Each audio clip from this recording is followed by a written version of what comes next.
ஓம் முருகன் துணை. குமரன் அவதரித்த அந்த நாளில் வளமை நிறைந்த உலகில் உள்ள நிலை பெற்ற உயிர் கூட்டங்கள் அனைத்திற்கும் விரைவாக மகிழ்ச்சி தோன்றியது.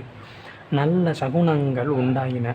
பழமை பொருந்திய அசுரரான சூரபத்மன் முதலாக உள்ள அனைவருக்கும் இறப்பதற்குரிய தீய சகுனங்கள் உண்டாயின. வேதாந்திரத்தினாலும் வாக்கினாலும் மனத்தினாலும் அழிக்க முடியாத எங்கும் நிறைந்து நிற்கின்ற குற்றமற்றவனான சிவபெருமான் ஆறுமுகம் கொண்ட திருவுருவத்தோடு எழுந்தருளி சரவண பொய்கையில் உள்ள மனம் கமழும் தாமரை மலரின் மீது கருத்துளோடு வீற்றிருந்தான்.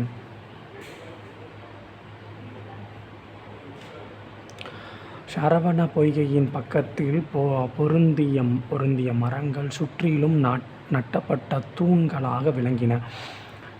இடைவெளி இல்லாமல் பக்கங்களில் சென்று நீண்ட ஆகாயத்தில் நிற்கின்றது. பல தலைகள் பொருந்திய பிரிவுகளை உடைய மெல்லிய கொடி பந்தலாக அமைந்தன.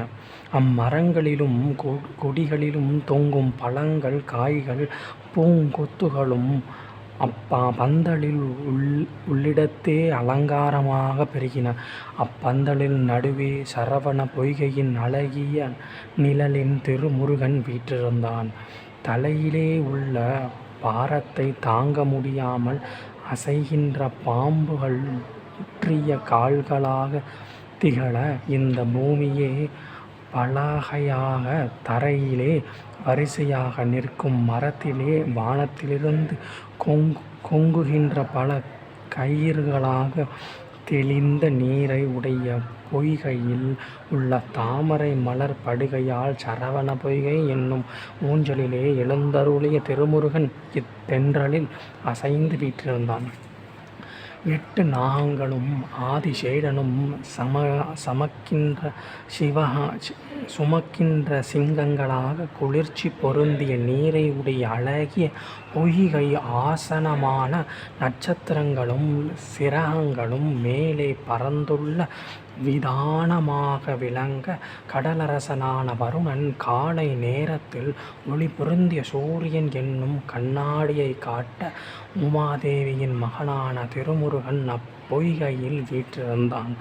பூமியின் நடுவே பொருந்திய சரவண பொய்கையில் மனம் வீசும் தாமரை மலரின் மேலே எழுந்தருளிருக்கும் திருமுருகன் திருவிக்கிரம வடிவம் கொண்டு திருமாலின் இதயத்தின் அருளோடு ஒளி வீசி எரிகின்ற ஞான தீபத்தின் உச்சியில் வீற்றிருக்கும் சிவபெருமானை ஒத்திருந்தான். திருமுருகனாகிய குமரவேல் பெரிய பூமியின் நடுவே பொருந்திய திகழும் சரவண பொய்கையின் பெரிய ஒப்பற்ற ஒரு தாமரை மலரின் மேல் வீற்றிருந்த தன்மை சிறந்த நல்ல பிரம்மாண்டமாகிய விராட பொருடனது இதய கமலமாகிய சிதம்பரத்தில் சிவபெருமான் விரும்பி வீற்றிருக்கும் தன்மை போன்றது. பசுமையான இலையில் பரந்த தோன்றும் நீர் துளிகளும் நட்சத்திரங்களும் அசைகின்ற பாசங்களும் மேகமாக வேறாக சூழ்ந்திருந்த தாமரை மலர்கள் எல்லாம்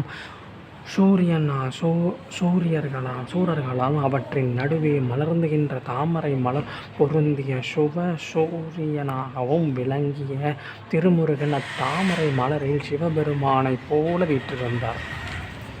திருமால், பிரம்மன், மேக வாகனமான இந்திரன், தேவர்கள், மற்றவர்கள் ஆகிய இவர்கள் அனைவரும் பக்கத்தில் நிற்க மரங்களும் விலங்குகளும் பறவைகளும் மற்ற உயிர்களும் சூழ்ந்திருக்க இயல்பு பொருந்திய குமர கடவுளாக முருகன் தாமரை மலரில் வீற்றிருந்தான். இத்தன்மை சிவபெருமான் படைப்பை தொடங்கிய காலத்தில் உயிர்களை படைத்த தாமரை மலரில் வீற்றிருந்த தன்மையை போன்றது. நீர் மிகுந்த மழை வீசுகின்ற சரவணன் என்னும் தெய்வீக பொய்கையில் உள்ள தாமரை மலரிலே நன்மை மிகுந்த குமர கடவுள் வீற்றிருப்பதை பரமனை சிறையில் அடைத்து அறிவை பொருந்திய உயிர்களை படைத்த பிரமனின் ஆசனமாக தாமரையில் அமரும் அந்த நல்ல நாளுக்கு முன்னரே அழகு விளங்கும் தாமரை மலர் சாரணத்தில் வீற்றிருக்கும் தன்மையை ஒத்து வண்டுகள் ஒலிக்கின்ற சிவந்த நிறத்தை உடைய தாமரை மலர் கூட்டம் ஒரு தாமரை மலரின் வீற்றிருக்கும் முருகப்பெருமானை சூழ்ந்து அந்த பெரிய சரவண பொய்யில் இருப்பது தேவர்களின் தலைவனின் ஒரு தாமரை மலர் மட்டும் இருந்து விடாமல் முறையாக எங்கள் எல்லாரிடமும் வீற்றிருக்க அருள் செய்ய வேண்டும் என்று தவம் செய்து தன்மை போன்றது. அழகை தருகின்ற தோற்றத்தையும் பவளம் போல விளங்கும் பேர் ஒளியையும் உடைய முருகனின் சூழ்ந்த மனம் வீசும் தாமரை மலர்கூட்டம் இதழ் விரிந்தனவாக இருப்பது உண்மையாக. இடையினை உடைய பலர் மலர்கள் குளிர்ச்சி பொருந்திய நீரின் கண்ணை போய் சூரியன் மேல் பார்வையை பதித்து அவனை அடைவதற்கு தவம் செய்து நிற்பது போன்றது. பேரொளியை பரப்புகின்ற சில சங்குகள் அத்தாமரை தடாகத்தில் இருக்க தண்டுகள் பெற்ற பல தாமரை மலர்கள் குளிர்ச்சி பொருந்திய தேனை தாங்கி முருக சூழ்ந்தன. அத்தன்மை பொருந்தி மிகவும் அச்சரவண பொய்கை தன்னிடம் வந்து 6 முகங்களை பெற்று சிறு குழந்தை அது அனுபவிப்பதற்காக எண்ணெண்ணினையும் பாலாடை சங்கினையும் சூழ்ந்திருக்குமாறு வைத்து போன்றதாகும். முத்துக்கள் தாமரை மலரின் இதழ்கள் அழகிய பூந்தாளின் குழம்பு மனம் வீசும் குளிர்ந்த தேன் ஆகியவற்றை முறையாக திரை என்னும் கையினால் வாரிக்கொண்டு மேலானவனாக முருகன் திருவடியில் பொருத்தமாறு வீசுதல் நீரை உடைய அச்சரவண பொய்கை அன்புடன் முருகனை பூசை செய்யும் தன்மை போன்றது. தம் பருவத்தை இழந்த தாமரை மலர்களின் இதழ்கள் அருகே உள்ள தாமரை இலைகள் மேலே வீழ்ந்தன. அந்த இதழ்களை தாங்கிய இலைகள் புறத்தே அசைகின்ற தன்மை அச்சரவண பொய்கை சங்கரன புதல்வனான முருகனை 4 பக்கங்களிலும் பச்சை நிறத்தட்டில் சிவந்த நிறத்தை உடைய சிறந்த தீபத்தை ஏற்றி அலையாகிய கைகளால் சுற்றுதல் போல இருந்தது. மாணிக்க மணியை போன்ற தாமரை மலர்கள் களஞ்சியமாகவும் மேலாக வளர்த்திருக்கும் பச்சை இலை குடையாகவும் பல தாமரை அரும்புகள் தீபமாகவும் அலைகள் சமரசமாகவும் பறவைகளின் ஒளி இசை கருவிகளாகவும் ஒளியாகவும் அமைய அக்குற்றமற்ற சரவண பொய்கை திருமுருகனாகிய குழந்தை அரச வளைகளை தந்தது. களஞ்சி தாம்புலப் பெட்டி அக்னி மேலே எழுந்ததைப் போல தோன்றும் தாமரை மலர்கள் உடைய அகன்ற சரவண பொய்கை எழுகின்ற அலைகள் நடுவிடையில் செல்லாமல் கரையோரங்களில் துகில் விரித்தாற் போல உலாவுதல். சிறப்பு மிகுந்த முருகன் வீற்றிருக்கும் பொய்கை வெளியே தெரியாதபடி தேவர்கள் இட்ட திரைகள் மென்மையான காற்று வீசுதனால் பக்கங்களில் அசைவது போன்று திகழ்ந்தது.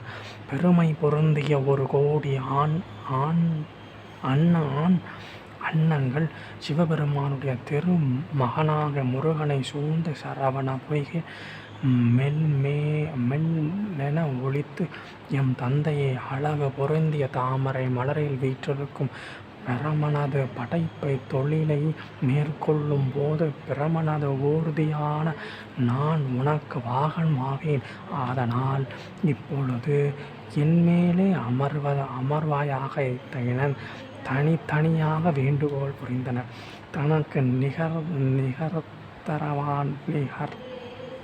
நிகர்த்தனவான முருகன் வலிமை மிகுந்த தன்மைகள் அமைய பெற்று சிறந்த சரவணன் என்னும் பெயரை உடைய பொய்கையில் இதழ்கள் நிறைந்த ஒரு தாமரை மலரில் உயர்தனை அக்ரிணை ஆகிய எல்லா உயிர்களையும் காத்தருள மனதிலே கருணை கொண்டு இளமை மிகுந்த சிறிய குழந்தை போல இனிதாக வீற்றிருந்தான். வருத்தம் பொறுத்தாக பொருந்தாத மகிழ்ச்சி பொருந்திய மனதை உடைய திருமால் முதலிய தேவர்கள் அனைவரும் கங்கை ஆற்றில் விளக்குகின்ற சரவண பொய்கையில் வந்து தோன்றிய முருகன் சிறு குழந்தையைப் போல முதலில் செய்கின்ற திருவிளையாடலை பார்த்து கார்த்திகை பெண்கள் அழைத்து அச்சொற்களை சொல்லத் தொடங்கினர். ஓம் சரவண பவா, ஓம் சரவண பவா, ஓம்